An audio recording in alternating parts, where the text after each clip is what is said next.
Hello everyone, good evening, सत श्री अकाल। कैसे हैं आप लोग? आई होप कि आप सभी लोग बहुत अच्छे हैं। तो हिस्ट्री की टेस्ट सीरीज का आज दूसरा दिन है। इसके पहले मैंने पॉलिटी बता दिया, फिर एक दिन पहले दिन आपको पॉलिटी के एमसीक्यू करा दिया, और इसके पहले पहले दिन मैंने आपको क्या करवा दिया, हिस्ट्री का। ठीक है, जो छात्र यूपी पीसीएस पेट या दरोगा बनने की तैयारी कर रहे हैं या एसएससी जीडी की तैयारी कर रहे हैं, ठीक है, उनके लिए बहुत ही महत्वपूर्ण है। यदि आप भारत के कोई भी एग्ज़ाम की प्रिपरेशन कर रहे हैं, वो भी कॉम्पिटिटिव एग्ज़ाम है और वहाँ पर जीके जीएस पूछा जाता है, तो हिस्ट्री आपके लिए बहुत ही महत्वपूर्ण सब्जेक्ट है। ठीक है, हिस्ट्री के टेस्ट सीरीज को आपको करना चाहिए। इसलिए करना चाहिए कि कई बार क्या होता है, आप पढ़ जरूर लेते हैं लेकिन आपको समझ में नहीं आता कि किस तरह से प्रश्न पूछे जाते हैं, और टेस्ट सीरीज को आपको ज़रूर फॉलो करना चाहिए। ठीक है, और साथ ही साथ मैं ये भी कहना चाहूँगा, जो छात्र जुड़ चुके हैं वे शेयर कर दें और सब्सक्राइब कर लें। नए हैं तो आप सब्सक्राइब कर लें। और दूसरी चीज़ें मैं ये भी कहना चाहूँगा, लाइक तो आप लोग करते ही हैं, इसके लिए मैं आप लोगों का तहे दिल से धन्यवाद देता हूँ। लाइक तो कहने की ज़रूरत ही नहीं पड़ती, आप लोग लाइक बहुत अच्छे से देते हैं। दूसरी चीज़ें लाइक करते हैं, और फीडबैक क्लास जब आप दिया करें तो फीडबैक क्लास आपकी तब होनी चाहिए जब क्लास ख़त्म हो जाए तो। ठीक है, क्लास ख़त्म होने के बाद 1 मिनट 2 मिनट बाद, या बीच में आप जब भी आपको समय मिले उसके बाद फीडबैक क्लास दिया करें, क्योंकि जब क्लास चलती रहती है तो उस समय उसके बाद क्या होता है, यूट्यूब हटा देता है आपके जो कमेंट होते हैं फीडबैक वाला, वो हटा देता है यूट्यूब। ठीक है, दूसरी चीज़ें, आप सभी लोग पार्टिसिपेट किया करें। भले ही आपको नहीं आ रहा है क्वेश्चन, लेकिन आप तुक्का मारिए, कोई आपको मना नहीं कर रहा। जो लोग पार्टिसिपेट ही नहीं करते हैं वे गंदे लोग हैं। ठीक है, एक गलत तरीका है, इस तरह के शब्द मुझे बोलना ही पड़ रहा है, क्योंकि कई बार मैंने देखा है और लगातार मैं देख रहा हूँ कि कुछ लोग जुड़ जाते हैं और सिर्फ वीडियो देखते हैं। ठीक है, केवल वीडियो देखना है गलत बात है, फिर उसका मतलब ही नहीं है, फिर टेस्ट सीरीज क्यों कर रहे हो। ठीक है, इससे अच्छा कोई आप टॉपिक पढ़ लीजिए जो आपका कंप्लीट हो जाए। टेस्ट सीरीज करने का मतलब यही होता है कि आप पार्टिसिपेट करिए। नहीं आ रहा है फिर भी आप क्या करिए, उसमें ज़रूर एक आध दो क्वेश्चन सॉल्व करने का प्रयास किया करें। ठीक है, चलिए आइए शुरू करते हैं अपने क्वेश्चन पर। लेकिन हाँ, शुरू करने से पहले मैं सबसे पहले उन छात्रों का नेम लेना चाहूँगा जो पिछले 2-3 दिनों से काफ़ी अच्छा वो प्रदर्शन कर रहे हैं, बहुत अच्छा क्वेश्चन का आंसर भी देते हैं। और दूसरी चीज़ें मैं कहना चाहूँगा कि वे लगातार हमारे साथ जुड़े हुए हैं। ठीक है, चलिए बात कर लेते हैं। सबसे पहले उन छात्रों का नेम लेना चाहूँगा जो काफ़ी अच्छा प्रदर्शन कर रहे हैं। सबसे पहले मैं अस्मी ठाकुर जी का नेम लेना चाहूँगा। अस्मी ठाकुर के सबसे ज़्यादा प्रश्न सही होते हैं, और श्वेता बिष्ट जी हैं सबसे पहले जुड़ती हैं, इसलिए उनको क्रेडिट दिया जा रहा है। सबसे पहले वे एक्टिव होती हैं, फिर अस्मी ठाकुर जी, विवेक जी। ठीक है, बाकी क्वेश्चन श्वेता बिष्ट का भी बहुत अच्छा रहता है। ठीक है, एएसएससी वाले हैं, काफ़ी अच्छा प्रदर्शन कर रहे हैं, और विवेक जी भी कल से ही जुड़ रहे हैं, लेकिन हाँ अच्छा प्रदर्शन कर रहे हैं। हमारे जो सुपर टेट के छात्र हैं, जैसे अंकिता जी हैं, अर्चना तिवारी जी हैं, ठीक है, शिवानी चौहान जी हैं, ये भी बहुत अच्छा प्रदर्शन कर रहे हैं। इसी तरह से ये करते रहेंगे तो इस साल इनका टीचर में ज़रूर हो जाएगा। हाँ, रितिका जी को मैं भूल गया था, रितिका जी भी अच्छे से प्रदर्शन कर रही हैं और अच्छे क्वेश्चन का आंसर भी देती हैं। हाँ, एक चीज़ ये भी है कि शेयर बहुत करती हैं। ठीक है, शेयर भी बहुत करती हैं, और जगराता जी भी जुड़ रही हैं। कमल सिंह के नाम से एक आईडी बनी है, वे भी बहुत अच्छा प्रदर्शन करते हैं। कल वे नहीं जुड़े थे, लेकिन हाँ एक दिन जुड़े थे, उन्होंने अच्छा प्रदर्शन भी किया था, चैनल को सब्सक्राइब भी किया था। आप लोग भी शेयर ज़रूर कर दिया करें। अगर आप लोगों से एक बात मैं कहूँ तो आप लोग शायद अगर करना चाहें तो कर सकते हैं, स्वतंत्र हैं आप इसके लिए, कि अगर आप चाहें तो एक एक दिन या 2-2 दिन आप स्टेटस पर लगा दें। ठीक है, अगर आप स्टेटस पर लगा देते हमारे वीडियोज़ को तो बहुत अच्छा होगा। ठीक है, क्योंकि ज़्यादा से ज़्यादा लोग फिर देख लेंगे, और ज़्यादा से ज़्यादा लोग फिर समझ जाएंगे और चैनल से जुड़ भी जाएंगे। ठीक है, दूसरी चीज़ें मैं आपसे ये भी कहना चाहूँगा कि वीडियो देखिए, क्लास को आप डेली ज्वाइन करिए। मैं आपके साथ लगातार मेहनत कर रहा हूँ, इसके बाद सारी क्लास मैं आपको प्रोवाइड कराऊंगा। अर्चना तिवारी जी को मैं स्पेशल कहना चाहूँगा कि आप क्या करिए, आप साइकोलॉजी वाली क्लास में भी जुड़ा करिए। आप क्या करते हैं, केवल और केवल आप जुड़ती हैं जो है, आप जीएस वाली यानी जीके क्लास में जुड़ती हैं। ठीक है, तो मैं आपसे स्पेशल कहता हूँ कि आप वहाँ पर भी जुड़ा करें, और शिवानी जी भी अच्छा प्रदर्शन। चलिए बात करते हैं आज के पहले प्रश्न की बात करते हैं, अब ज़्यादा हम समय नहीं लेंगे। पहला प्रश्न स्क्रीन पर है आपके, कि निम्न में से किसका सुमेल नहीं है, यानी कि कौन इसमें सुमेल नहीं हो रहा है, यानी कि कौन इसमें मैच नहीं हो रहा है। तो आलमगीर उत्तर प्रदेश के साथ क्या मैच हो रहा है, उलोथल क्या गुजरात के साथ मैच कर रहा है, कालीबंगा क्या गुजरात के हरियाणा के साथ एक तरीके से मैच कर रहा है, रोपड़ की बात करें तो क्या इसके साथ इसका मिलान या मैच हो रहा है कि नहीं। जल्दी से इसका आंसर करिए। You don't have time, you have lack of time. आपके पास समय की बिल्कुल कमी है, आपके पास मात्र 5 सेकेंड है। जल्दी से इसका आंसर करिए, जल्दी से इसका आंसर करिए। अगर नहीं कर पा रहे हैं तो चलिए मैं आंसर बता देता हूँ। इसका आंसर हो जाएगा दोस्तों कालीबंगा। देखिए कालीबंगा जो है वो गुजरात हरियाणा में नहीं बल्कि राजस्थान में स्थित है, राजस्थान में स्थित है। बाकी सारे उत्तर प्रदेश, आलमगीरपुर जो है उत्तर प्रदेश में अवस्थित है, लोथल गुजरात में है, ठीक है, रोपड़ भी आप पंजाब में है, कालीबंगा लेकिन राजस्थान में, इस बात को ध्यान रखिएगा। चलिए आज के अब दूसरे प्रश्न की बात करें, स्क्रीन पर है, ठीक है। पीडीएफ में हम सुधार कर रहे हैं, ठीक है, पीडीएफ में हम सुधार ज़बरदस्त यानी कि एक तरीके से पीडीएफ में हम सुधार कर ही रहे हैं, काम इस पर चल रहा है। चलिए सिंधु घाटी सभ्यता, सिंधु सभ्यता के बारे में निम्न में से कौन सा कथन असत्य है। क्वेश्चन पूछा जा रहा है, जैसे उसमें नहीं पूछा था इसमें असत्य पूछ रहा है। सिंधु सभ्यता में के बारे में निम्न में से कौन सा कथन असत्य है। पहला ऑप्शन है नगरों में नलियों को सुदृढ़ व्यवस्था थी, नगरों में नालियों की सुदृढ़ व्यवस्था थी। दूसरा ऑप्शन है व्यापार और वाणिज्य उन्नत दशा में थे या था, मातृ देवी की उपासना की जाती थी। और डी ऑप्शन मिलता है लोहे यानी लोहे का, लौह से लोग क्या लोहे से परिचित थे। 3-4 ऑप्शन है, 4 में से एक का आंसर देना है। बहुत ही सरल क्वेश्चन है, बहुत ही इजी है, आराम से आप इसका आंसर दे सकते हैं। आपका टाइम शुरू हो चुका है, मात्र 15 सेकेंड, ठीक है। और शेयर जरूर कर दें, जो लोग नए जुड़ रहे हैं वे सब्सक्राइब कर लें चैनल को। तो सिंधु सभ्यता के बारे में निम्नलिखित में से कौन सा कथन असत्य है, पूछ रहा है असत्य है, ठीक है, क्वेश्चन पूछ रहा है असत्य के बारे में। चलिए इसका आंसर मैं दे देता हूँ। तो इसका आंसर हो जाएगा दोस्तों, लोग जो थे लोहे से परिचित नहीं थे। सिंधु घाटी सभ्यता के लोग जो थे उन्हें लोहे का ज्ञान नहीं था, उन्हें लोहे का ज्ञान नहीं था, इस बात को ध्यान रखिएगा, ठीक है। चलिए अब बात करते हैं आज के तीसरे प्रश्न के। तीसरे प्रश्न की बात करें तो तीसरा प्रश्न आपके स्क्रीन पर है। सिंधु सभ्यता में, ठीक है, सिंधु सभ्यता के आप लोग बताइएगा क्या इस तरह की पीडीएफ अच्छी लग रही है। जिस तरह से पीडीएफ आपको अच्छी लगेगी आप लोग हमें बताइएगा, ठीक है, ताकि हम उसमें सुधार कर सकें। सिंधु सभ्यता के एक स्थल से प्राप्त एक भांड पर एक दृश्य अंकित है जो पंचतंत्र की कथा चालाक लोमड़ी की याद दिलाता है। यह भांड जिस स्थल से प्राप्त हुआ है वह कौन सा है। हड़प्पा, लोथल, चनहूदड़ो, कालीबंगा। जल्दी से इसका आंसर करिए, बहुत ही अच्छा क्वेश्चन है, बहुत ही उम्दा प्रश्न है, इसका आंसर करिए। नहीं आ रहा है तुक्का मारिए, कोई दिक्कत नहीं है, ठीक है। मैं आपको कुछ नहीं कहने वाला हूँ, मैं आपको प्रोत्साहित करूँगा, ठीक है, और डेली पढ़ कर आया करें। सिंधु सभ्यता के एक स्थल से प्राप्त एक भांड पर दृश्य अंकित है जो पंचतंत्र की कथा चालाक लोमड़ी की याद दिलाता है हमें। यह भांड जिस स्थल से प्राप्त हुआ वह स्थल कौन सा है। हड़प्पा, लोथल, चनहूदड़ो और कालीबंगा। इसका आंसर हो जाएगा लोथल। लोथल वाले स्थल से हमें प्राप्त हुआ है। चलिए बात करते हैं आज के अगले प्रश्न की। बात करें, अगला प्रश्न है स्क्रीन पर आपके सामने है। सिंधु लिपि दाएं से बाएं की ओर है। सिंधु लिपि जो मिली हुई है हमें वो दाएं से बाएं की ओर है, लेकिन कुछ में दाएं से बाएं की ओर है, फिर बाएं से दाएं की ओर है। इसे कहते हैं, इस लिपि को क्या कहते हैं। बुस्ट्रेफेडन कहते हैं, ब्राह्मी लिपि कहते हैं, असमी लिपि कहते हैं, खरोष्ठी लिपि कहते हैं। इसका आंसर करिए फटाफट, बहुत ही आराम से इसका आंसर आप कर सकते हैं। थोड़ा सोचने की आवश्यकता है, यदि आप थोड़ा सोचते हैं तो आंसर आपका हो जाएगा, क्वेश्चन आपका सही हो जाएगा। जल्दी से इसका आंसर करिए, आपके पास मात्र 3-5 सेकेंड है, इसका आंसर जल्दी से करिए, ठीक है। जल्दी से इसका आंसर करिए दोस्तों, और शेयर सब्सक्राइब जरूर कर लें। ये सारा काम बार बार बोलने की आवश्यकता नहीं है, आप लोग कर ही रहे होंगे, ठीक है।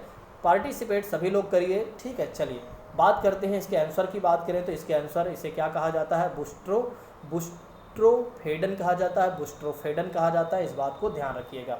चलिए आज के अगले प्रश्न की बात करें।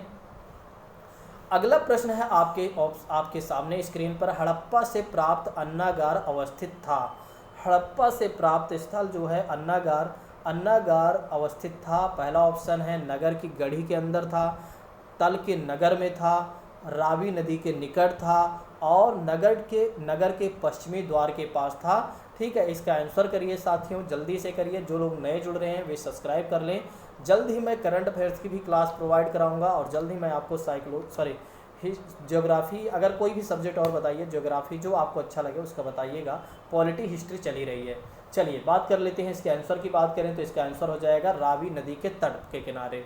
हड़प्पा से प्राप्त जो अन्नागार हमें मिला हुआ था, जो हमें प्राप्त हुआ था, वो कहाँ पर था? वो रावी नदी के तट के किनारे अवस्थित था। रावी नदी के तट के किनारे अवस्थित था, इसको याद रखिएगा। ठीक है, देखिए याद भी करते चलिए। चलिए नेक्स्ट प्रश्न की बात करते हैं। नेक्स्ट प्रश्न कहता है निम्न में से कौन सा निर्जातीय तत्व हड़प्पा स्थलों के कंकाल अवशेषों से नहीं मिलता है? यही क्वेश्चन, इसी तरह के क्वेश्चन आपसे गलती होते हैं या गलत आप करते हैं। निम्न में से कौन सा निर्जातीय तत्व हड़प्पा स्थलों के कंकाल अवशेषों से नहीं मिलता है? पहला ऑप्शन है अल्पाइन, दूसरा ऑप्शन है भूमध्य सागरीय, और तीसरा ऑप्शन है मंगोलायड, और चौथा ऑप्शन है निग्रोटो। इसका आंसर करिए साथियों, इसका आंसर करिए फटाफट, इस क्वेश्चन का आंसर करिए, जल्दी से करिए। और आप लोग बहुत अच्छे से प्रदर्शन कर रहे हैं, आप लोग हमारा सहयोग भी कर रहे हैं, शेयर भी कर रहे हैं, सब्सक्राइब भी कर रहे हैं और लाइक भी कर रहे हैं। और जितना मेहनत हो सक रही है आप भी कर रहे हैं, और जितना मेहनत हो रही है हम भी आपके साथ लगे हुए हैं। चलिए बात कर लेते हैं इसके आंसर की। बात करें तो इसके आंसर में पूछा गया निग्रोटो नहीं था, तो इस बात को, निग्रोटो की तो कोई चर्चा की ही नहीं गई। सिंपल सी बात, इतना ध्यान रखिए, निग्रोटो को कोई चर्चा नहीं की गई है, तो इस पर हमें ज़्यादा सोचना ही नहीं है। चलिए बात करते हैं 7वें प्रश्न की। तो सैंधो सभ्यता का भारत में खोजा गया दूसरा सबसे बड़ा स्थल था, ठीक है, या निम्नलिखित में से कौन सा है? सैंधो सभ्यता का भारत में खोजा गया दूसरा सबसे बड़ा स्थल निम्नलिखित में से कौन सा है? ऑप्शन है धौलावीरा, दूसरा ऑप्शन है आलमगीरपुर, तीसरा ऑप्शन है मांडा, चौथा ऑप्शन है राखीगढ़ी। इसका आंसर करिए, जल्दी से इसका आंसर करिए साथियों, मेरे प्रिय साथियों, जल्दी से इसका आंसर करिए। आप लोग बहुत अच्छे व्यक्ति हैं और बहुत अच्छा मेहनत करते हैं। रात के 9:30 बज रहे हैं, 9:30 बजे, 10 बजे, आप जितना समय होता है आप पढ़ते हैं, बहुत मेहनत करते हैं। सरकार थोड़ा से अपने आप को, सरकार को संवेदनशील लेना चाहिए इन चीज़ों को, परीक्षाएं टाइम से करवाने लगें, यही हमारी मांगे हैं। लेकिन सरकारें हमारी बातों को नहीं सुन रही हैं। कोई बात नहीं, एक दिन समय आएगा, सब सही हो जाएगा। ठीक है, चलिए इसका आंसर हो जाएगा राखीगढ़ी, जो है सबसे बड़ा दूसरा स्थल था सैंधो सभ्यता में जो खोजा गया था। भारत में दूसरा सबसे बड़ा स्थल कौन सा था? राखीगढ़ी था। इस बात को ध्यान रखिएगा, कौन सा था? राखीगढ़ी। चलिए बात करते हैं आज के 8वें प्रश्न की बात करें। ठीक है, देखिए मैं दिखा दूंगा, कोई दिक्कत नहीं है, आप टेंशन मत लीजिए, क्वेश्चन मैं दिखा दूंगा। सैंधो सभ्यता के बारे में क्या सत्य नहीं है? सैंधो सभ्यता के बारे में क्या सत्य नहीं है? पहला ऑप्शन है नाव एवं बैलगाड़ी आंतरिक परिवहन के साधन थे। क्या नाव भी मौजूद थी? बैलगाड़ी आंतरिक परिवहन के साधन मौजूद थे। ठीक है, अरे यार कुछ, चलिए देख लीजिए अब। ठीक है, इसका गलती से मैंने, ठीक है चलिए कोई बात नहीं, क्वेश्चन भी दिखा दे रहा हूँ और आंसर आप सामने ही देख ले रहे हैं, कोई बात नहीं। ठीक है, ये थोड़ी सी गलत तरीके से लग गई थी, इसके दूसरा वाला जो पार्ट था, यानी कि जो क्वेश्चन वाला पार्ट था वो शायद डिलीट हो गया था। कोई बात नहीं, आंसर तो देख लीजिए, समझ लीजिए। सैंधो सभ्यता के बारे में क्या सत्य नहीं है? नाव बैलगाड़ी आंतरिक परिवहन के साधन थे। हाँ सही है, आंतरिक परिवहन थे, बैलगाड़ी का भी यूज हुआ करता था और नाव का भी यूज हुआ करता था। हड़प्पा एवं चंद्रहूदड़ों में धातु की बैलगाड़ियों के सवार प्रमुख मॉडल मिले हैं। हाँ, हड़प्पा सभ्यता में हमें चंद्रहूदड़ों से धातु के बैलगाड़ियाँ वगैरह ये सारी चीज़ें हमें मिली हुई हैं। कालीबंगा के कब्रों में सती प्रथा का उदाहरण प्राप्त हुआ है। तो हड़प्पा सभ्यता में, सिंधु घाटी सभ्यता में ही सती प्रथा के बारे में हमें जानकारी मिलती है, तो कालीबंगा में भी हड़प्पा सभ्यता ही आता है। हड़प्पा सभ्यता में कालीबंगा भी एक प्रमुख स्थल आता है जो कि राजस्थान में अवस्थित है। ठीक है, तो यहाँ ये भी चीज़ें हमें सती प्रथा के बारे में भी साक्ष्य मिलता है। लेकिन तराजू का प्रयोग नहीं करते थे वे लोग, तराजू का प्रयोग नहीं करते थे, बल्कि वे बार्टर सिस्टम का यूज करते थे, यानी एक्सचेंज सिस्टम का। जैसे धातु, अगर उन्हें मान लीजिए किसी भी चीज़ की आवश्यकता होती थी तो या तो धातु देकर, यानी कि जैसे धातु देकर सामान को बदलते थे, या एक तरीके से वस्तु विनिमय प्रणाली, यानी कि किसी को चावल चाहिए तो वे चावल देकर, किसी को चावल गेहूं की आवश्यकता होती थी तो एक व्यक्ति दूसरों को चावल दे देता था और दूसरा उसको गेहूं। तो इस तरह की प्रणाली वगैरह मौजूद थी, तराजू वगैरह का प्रयोग नहीं हुआ करता था, बस वैसे ही माप कर रहते थे। चलिए नेक्स्ट प्रश्न की बात करते हैं। वर्ण व्यवस्था का सर्वप्रथम विवरण कहाँ से प्राप्त होता है? वर्ण व्यवस्था का सर्वप्रथम विवरण कहाँ से प्राप्त होता है? ठीक है, ऑप्शन है ऋग्वेद के 10वें मंडल में, और दूसरा ऑप्शन है महाभारत, तीसरा ऑप्शन है 6ठी शताब्दी ईसा पूर्व में, और चौथा ऑप्शन है 3य शताब्दी ईसा पूर्व में। क्वेश्चन बहुत अच्छा बनाया गया है, ठीक है। जिसने जो हमारे टीम के सदस्य हैं उन्होंने बहुत अच्छे से इस तरह के क्वेश्चन को इन्होंने पिकअप किया हुआ है। मैं उन्हें अप्रिसिएट करना चाहूँगा और धन्यवाद करना चाहूँगा। चलिए, वर्ण व्यवस्था का सर्वप्रथम विवरण कहाँ से प्राप्त होता है? पहला ऑप्शन है ऋग्वेद के 10वें मंडल में, दूसरा ऑप्शन है महाभारत, तीसरा ऑप्शन है 6ठी शताब्दी ईसा पूर्व, और चौथा ऑप्शन है 3य शताब्दी ईसा पूर्व। जल्दी से इसका आंसर करिए। यू डोंट हैव टाइम, आपके पास समय नहीं है, आपके पास मात्र 10 सेकेंड है। जल्दी से इसका आंसर करिए साथियों। नहीं, आप लोग कई बार क्या होता है, आप जल्दीबाजी आप भागने लगते हैं। चलिए, इसका आंसर हो जाएगा ऋग्वेद के 10वें मंडल। तो ऋग्वेद के 10वें मंडल में वर्ण व्यवस्था का विवरण हमें मिलता है। वर्ण व्यवस्था वही क्षत्रिय, ब्राह्मण, शूद्र और वैश्य के बारे में बात की जा रही है। तो ऋग्वेद के 10वें मंडल में वर्ण व्यवस्था की जानकारी हमें मिलती है, ठीक है। चलिए, बात करते हैं अगले प्रश्न की। अगला प्रश्न आपके सामने स्क्रीन पर है। उपनिषदों का मुख्य प्रतिपाद्य क्या रहा है, ठीक है।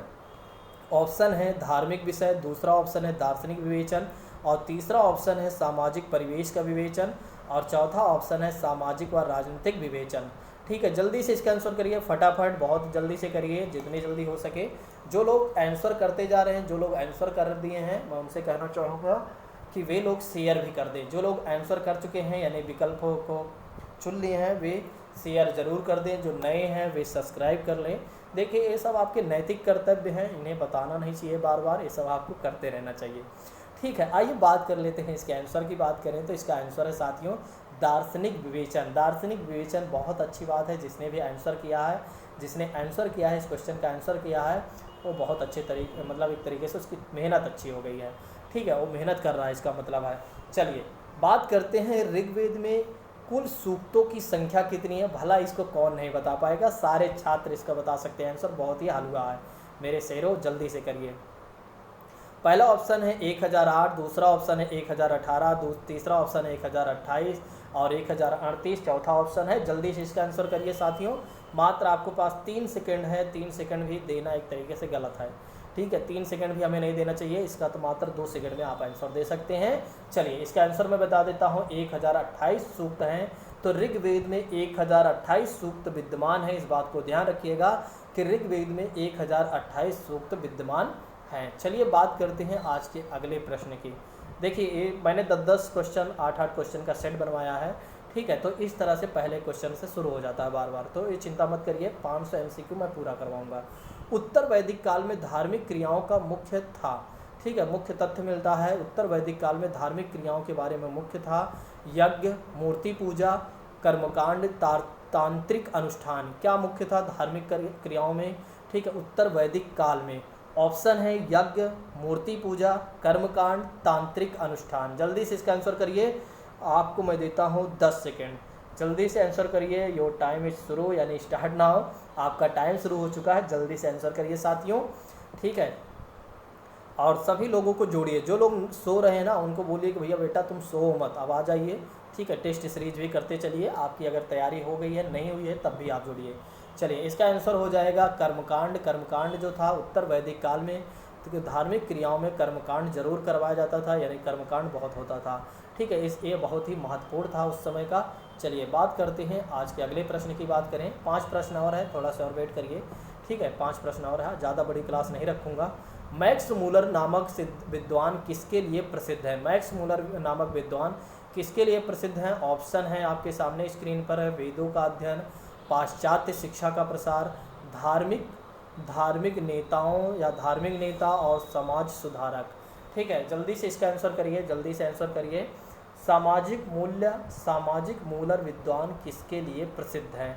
सामाजिक मूलर विद्वान किसके लिए प्रसिद्ध है? ऑप्शन है वेदों का अध्ययन, और दूसरा ऑप्शन है पाश्चात्य शिक्षा, और तीसरा ऑप्शन है धार्मिक नेता, और चौथा ऑप्शन है समाज सुधारक। तो इसका आंसर करिए साथियों, इसका आंसर करिए और जल्दी से करिए, फटाफट आंसर करिए, जल्दी से इसका आंसर करिए। आई होप कि आप लोगों को क्वेश्चन आ रहे होंगे, ठीक है। जल्दी से करते चलिए, सोचिए मत, बहुत ज़्यादा सोचना नहीं है। वेदों का अध्ययन, मैक्स मूलर नामक विद्वान जो थे वेदों के अध्ययन के लिए वे जाने जाते हैं, इस बात को ध्यान रखिएगा। मैक्स मूलर नामक विद्वान जो थे वेदों के अध्ययन के लिए वे जाने जाते थे। चलिए आज के छठे प्रश्न की बात करें। छठा प्रश्न बहुत ही हलवा प्रश्न है, ठीक है, बहुत ही इजी प्रश्न है। पतंजलि का संबंध किस रचना से है? पतंजलि का संबंध किस रचना से है?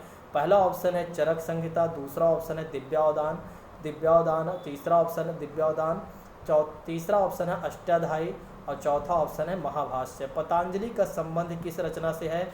इसको तो सुपर टेट वाले कर सकते हैं, हमारे यूपी टेट के भी छात्र कर सकते हैं, सी टेट वाले कर सकते हैं, एसएससी वाले तो इसको उनके लिए तो बिल्कुल हलवा है, वे लोग तुरंत निकाल दिए होंगे इसका आंसर।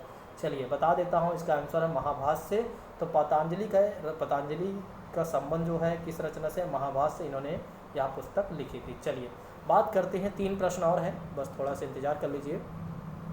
वैदिक युग में मना का अर्थ क्या था? वैदिक युग में मना का अर्थ क्या था? ऑप्शन है धन, बुद्धि, वजन, प्रतिष्ठा। धन, बुद्धि, वजन, प्रतिष्ठा। धन, बुद्धि, वजन, प्रतिष्ठा। वैदिक युग में मना का अर्थ क्या था? तो जल्दी से इसका आंसर करिए। ठीक है, आपके पास मात्र 5 सेकंड है, आपके पास मात्र 5 सेकंड है, मैं देख रहा हूँ आपका समय। ठीक है, तो आपका टाइम खत्म होता है, तो इसका आंसर हो जाएगा साथियों धन। तो वैदिक युग में मना का अर्थ क्या था? धन था, इस बात को ध्यान रखिएगा। चलिए आज के 8वें प्रश्न के 2 प्रश्न और हैं, ठीक है, यानी कि 8 नहीं 18वें प्रश्न सोचिए। ठीक है, 8 नहीं 18वां प्रश्न है, क्योंकि 10 प्रश्न पहले करवा दिया हूँ। चलिए, भाग और बलि का अर्थ क्या हुआ करता था उस समय? परिवहन, प्रशासनिक विभाग और एक तरीके से सैनिक प्रबंध के नाम से जानते थे, या इसका मतलब ये हुआ करता था, या राजस्व के साधन। इसका आंसर जल्दी से करिए, नहीं कर पा रहे हैं तो कोई दिक्कत नहीं है। अगर इसका आंसर आप नहीं भी कर रहे हैं तो कोई बात नहीं, इस तरह के प्रश्न जल्दी नहीं आते हैं। ठीक है, अगर आप बड़ी परीक्षा देते हैं तभी वहाँ, जैसे कि आप IAS का एग्ज़ाम देते हैं, आप PCS का एग्ज़ाम देते हैं, ठीक है। हाँ, अगर आप दरोगा के एग्ज़ाम देंगे तो हो सकता है आपके एग्ज़ाम में एक बार पूछ लिया जाए। ठीक है, तो भाग और बलि का अर्थ क्या हुआ करता था? पहला ऑप्शन है परिवहन, प्रशासनिक विभाग और सैनिक प्रबंध और राजस्व के साधन। तो इसका आंसर हो जाएगा राजस्व के साधन। राजस्व के साधन को बलि और भाग और बलि का अर्थ समझते थे, इस बात को ध्यान रखिएगा। चलिए आज के 14वें प्रश्न की बात करें, यानी 19वें प्रश्न या 9वें प्रश्न की बात करें, तो 1400 ईस्वी का एशिया माइनर का एक अभिलेख जिसमें वैदिक देवताओं का वर्णन है, किस स्थल पर पाया गया है? अंकोरा, बोग जकोई, हित्ती और इस्तांबुल। ठीक है, तो 4 ऑप्शन है आपके सामने स्क्रीन पर है। इस तरह के प्रश्न अगर इस तरह के भी प्रश्न आप नहीं कर पा रहे हैं तो आपको इसमें टेंशन लेने की आवश्यकता नहीं है। ठीक है, इस तरह के प्रश्न जल्दी से नहीं पूछे जाते हैं। चलिए, बोग जोकाई, इस बात को ध्यान रखिएगा, बाकी ज़्यादा ध्यान नहीं रखना है। चलिए आज के लास्ट प्रश्न की बात कर लेते हैं। निम्नलिखित में से कौन सी महिला विदुषी मंत्रों की रचयिता मानी जाती है? इस तरह के प्रश्न जरूर पूछ ले जाते हैं अगर आपसे ठीक है, तो इस तरह के प्रश्न जरूर पूछ लिए जाते हैं। निम्नलिखित में से कौन सी महिला विदुषी वैदिक मंत्रों की रचयिता मानी जाती है? विश्वास, ठीक है, विश्वारा, घोषा, अपाला और ये सभी। जल्दी से बताइए, तो इसका आंसर हो जाएगा ये सभी, ये सारे माने जाते हैं। ठीक है, इस बात को ध्यान रखिएगा। तो साथियों आज की क्लास को मैंने बहुत बड़ी नहीं किया है, ठीक है, तो आप लोग बताइएगा अगर आपको क्लास और छोटी चाहिए, या आपको कोई और सब्जेक्ट या कोई टॉपिक का MCQ चाहिए, या आप चाहते हैं कि कोई सब्जेक्ट को मैं प्रॉपर ख़त्म कराऊं, तो आप लोग हमें कमेंट ज़रूर करिएगा। ठीक है, तो आज की क्लास को हम यहीं पर स्थगित करते हैं। आपसे अलविदा लेते हैं। Thank you so much. जय हिंद साथियों।